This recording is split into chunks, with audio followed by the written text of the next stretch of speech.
বাংলাদেশি বংশোদ্ভূত ব্রিটিশ সাবেক MP tulip সিদ্দিককে বাংলাদেশে প্রত্যাবর্তনের বিষয়ে আন্তর্জাতিক মহলে চাপ বাড়ছে।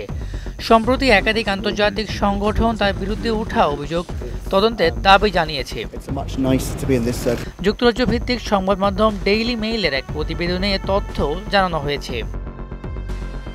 সংবাদ মাধ্যমটি বাংলাদেশের জাতীয়তাবাদী গণতান্ত্রিক আন্দোলনের প্রতিষ্ঠাতা ও চেয়ারম্যান ববি হাজ্জাদের বরাত দিয়ে জানায়, তিনি বাংলাদেশ সরকার ও দুদকের কাছে যুক্তরাজ্য থেকে টিউলিপ সিদ্দিককে দেশে ফিরিয়ে আনার দাবি জানিয়েছেন। এছাড়াও টিউলিপ সিদ্দিকের বিরুদ্ধে আর্থিক অনিয়ম সহ নানা বিতর্কিত কার্যকলাপের অভিযোগ তোলা হয়েছে। যদিও তিনি সব অভিযোগকে ভিত্তিহীন ও রাজনৈতিক উদ্দেশ্যপ্রণোদিত বলে দাবি করেছেন।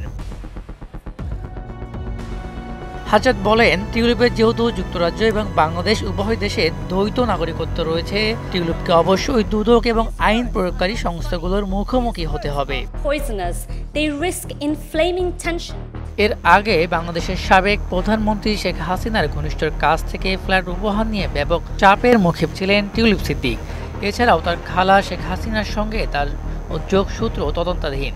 তিনি গণ অভ্যুত্থানের মুখে প্রধানমন্ত্রীর পদ থেকে ক্ষমতাচ্যুত হয়ে ভারতে আশ্রয় নিয়েছেন।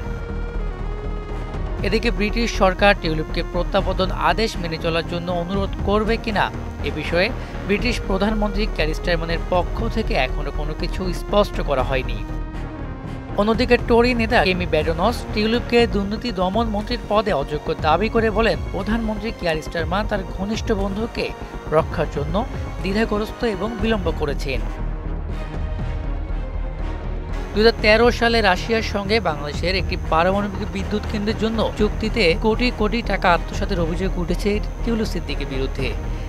বলা হয়, এমপি থাকাকালীন তার পরিবারের সদস্যদের অবৈধভাবে জমি বরাদ্দের ঘটনায় তিনি জড়িত ছিলেন।